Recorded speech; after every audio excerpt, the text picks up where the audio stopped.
What is up, everybody? Welcome back to the channel and welcome back to another E63 video. Now in today's video, I do want to talk about my top 5 favorite things about this car. I've owned it for, I would say, just a little bit over a month now. Yeah, maybe like a month and 10 days or something. And there's a lot of stuff about this car that I have fallen in love with that I would love to share with you guys. Obviously, just as a quick disclaimer at the beginning of this video, this is my top 5 list. There's probably other things you guys like. If I miss something that you guys don't like or whatnot, please let me know down below so that we can go ahead and maybe make a part 2, because there's a lot of stuff about this car that I like a lot. But let's hop in the video. Now, the first thing that I really love about my 2018 E63 AMG is the way it looks. I think Mercedes really knocked it out of the park with the W213 E-Class in general. Not just the E63, but just all of the E-Classes. The W213 are awesome looking cars. You can go pre-facelift, you could go facelift, whichever you want to do. They have the sedan, you have wagons, and even coupes. I mean, they're not technically W213. I think they're called C213, or actually, I don't know what they're called. I'll put it somewhere here. You know, apologies for not knowing that. But Mercedes really knocked it out of the park with this generation of the E-Class, and it's, in my opinion, kind of detrimental to what they've done with the new one. I don't mind the new one as much. I'm not a big fan of the huge front grille and just the way it kind of looks, but I think this is kind of one of the strongest points in the E-Class history. Obviously, you guys know I have my W211 E55. The 211 is my favorite E-Class out of all of them, and you have legends like the W124, the 210, even the 212. But this is just one of the things where I think Mercedes really knocked out of the park. I mean, especially on the E63, the front aggressive front end, you have the classic Mercedes front grille with the huge three-pointed star. The facelifted car does have the Panamericana grille, which, love it or hate it, it's up for, you know, I've seen different stuff online of people saying I either really like this style of the grille or I really like the Panamericana grille. I have thought about putting the Panamericana grille on this car. I don't know if I'm actually going to do it. I'd love to hear back from you guys. This thing just looks great. I mean, even the side profile of the car looks absolutely awesome. This car does have the optional 20-inch silver wheels, which most of the E-Classes like this that you see are usually the black wheels or the 5-spokes.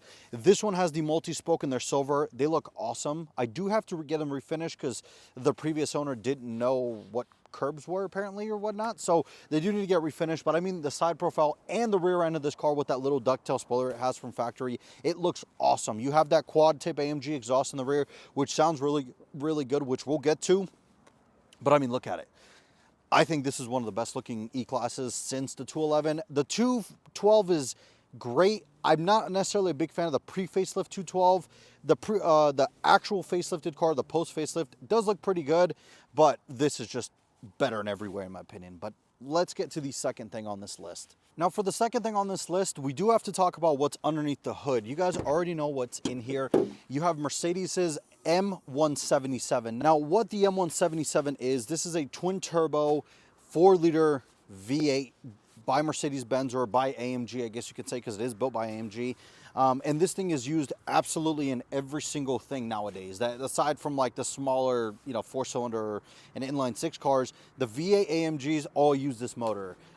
Everything from the C63, wait, I lied. Mercedes decided to build a C63 with a 4-cylinder. We don't talk about that despicable, just unorthodox, disgusting of a machine that we don't talk about that. Regardless, the W205 C63, the W213 E63, you have G-Wagons, you have S-Classes, you have the SL63 nowadays uses this. Pretty much everything in Mercedes' lineup that has a twin-turbo V8 option is this right here. And it can't be a better thing. This thing is an absolute animal. I mean, in this car, 603 horsepower, 627 pound-feet of torque, stock from factory. My car obviously has a little bit of an upgrade. It has the aftermarket CTS intakes, which sound ballistic. Listen to this.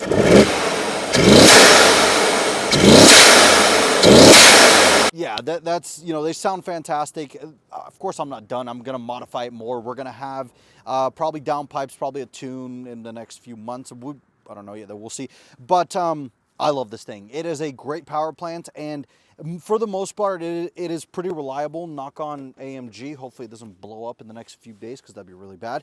But it's pretty stout and reliable. Common issues that these things have, and I'll make a dedicated video to it, but rear main seal, which is caused by a blockage in the PCV valve. I have one of those on order. I'm going to replace it. My car doesn't seem to be leaking. I haven't noticed a leak on the garage or anything, so I'm going to do it as preventative maintenance just to make sure. I mean, it might already be leaking, just small. If it is, at that point, once we do the downpipes, then we'll do rear main seal.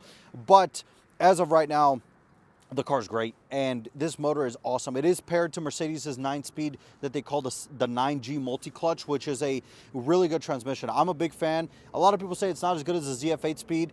The ZF8 speed is a really, really nice transmission. It's fast. That's why you'll see M5s put down faster numbers than these cars, is because of the transmission. But this one is pretty good. For daily driving, it shifts really fast. You don't even feel it shift. And when you actually put it in race mode, it is really, really aggressive, and it's quick. I mean, it'll downshift, it'll pop, it'll bang, it'll do everything you want it to, and it sounds fantastic. But let's move on to the third thing that I love about my E63.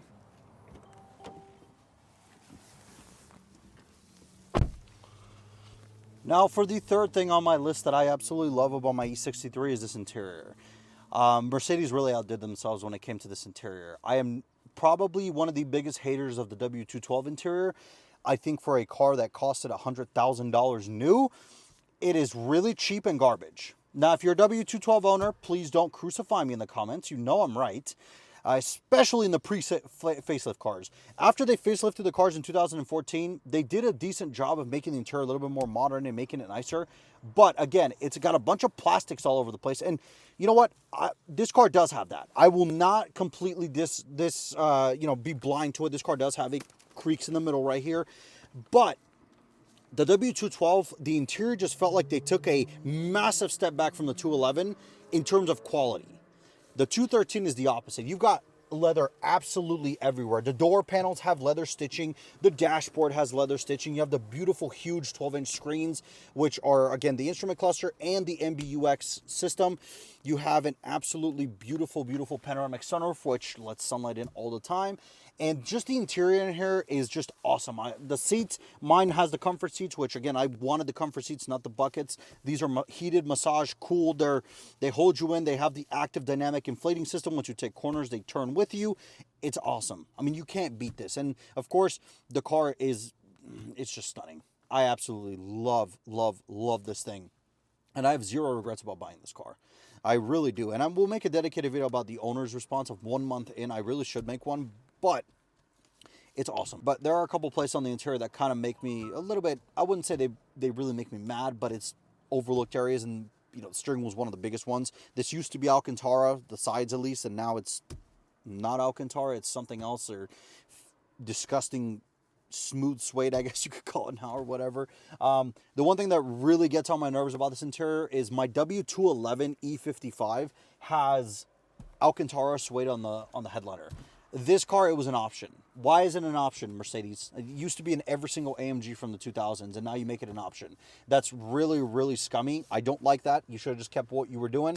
Actually, I think it went away in the 212. The 212 didn't have Alcantara. You had to option it, but whatever. My car also doesn't have the carbon fiber package, which means you don't have the carbon fiber here or here. It is what it is. I've been looking online to potentially add it. We'll see, maybe. But I love the interior. And speaking of the interior, the next thing, which I guess you could say the fourth thing on this list, is still within the interior. It's actually the ambient lighting. Now, it's hard for me to show it to you guys because it's in the middle of the day and the sun's out. But if you guys know anything about Mercedes, they're really famous nowadays for their ambient lighting interiors. And the S-Class, the W222 S-Class started out in 2014, and the E-Class carried it over with the 213. You have awesome ambient lighting. Of course, I have the basic purple bluish because I love it. I know everybody uses it, but I love it. And it's just a different kind of vibe, or a different kind of feeling when you're driving at night. You're playing Hurry Up Tomorrow by The Weeknd, because it's probably the greatest album of 2025 as of right now. And you're just vibing to the music. You've got nice purplish, bluish ambient lighting in the background. And you're just cruising on the highway 100 miles an hour in Mexico. It's awesome. I mean, it is absolutely amazing, and this car can do all of it. It's a vibe. This thing is an awesome, awesome car. And speaking of cruising at 100 miles an hour, let's move on to the last thing on my list. Now, for the last thing on my list, it's actually going to be the suspension on this car. This car's suspension is awesome. I mean, it has air suspension, so it's got the Airmatic, dampening system and everything. And for the first time ever on a car that I've owned, you can actually feel the difference between putting the car in comfort mode and it's comfortable and it's great at daily driving, and then having the car be in race mode and it's stiff, it's bumpy, you can feel pretty much every pebble on the road. This car does an awesome job of that. I mean, in comfort mode, like I said, you can cruise at 100 miles an hour on the highway and the car is smooth and soft. It's not as nice riding as my old CL63, but again, that's an S-Class, this is an E-Class. But it's really smooth and it rides absolutely amazingly. Now, when you put it in race mode, when there's a BMW coming up on you and he thinks he's better than you and you've got to show him, you put it in race mode and it does get really stiff. The suspension does stiffen up, but that's good because, again, you're putting it in race mode, so it gets stiffer. The car handles a little bit stiffer, I guess you could say, a little bit better in turns, and it actually really, a lot of it eliminates body roll, which is interesting on a car that weighs as much as this. This is a 4,500 pound car, and when you put it in race mode and when you're taking corners pretty quickly, the car really doesn't show you the body roll that much. I mean, it is there, you're not going to completely eliminate it. This isn't a Porsche 911, but it's really good. You can't really beat it, man, honestly. But let's close this video out. Well, that's the top 5 things that I absolutely adore about my 2018 Mercedes E63. I probably missed some things that you guys are big fans of. Please let me know down below what I have missed, and if it's something glaring, definitely let me know. But those are the top 5 things that I absolutely adore about my car. Now, I am gonna make a top 5 things I hate about it. I'm still compiling the list because if I'm being honest with you guys, there's not a lot that I hate about this car. It boggles my mind. This thing is awesome. I'm sure the more I drive it and the more I get out of that honeymoon phase, I will find things. But as of right now, I absolutely adore this thing. And it sounds crazy. I mean, it's just crazy.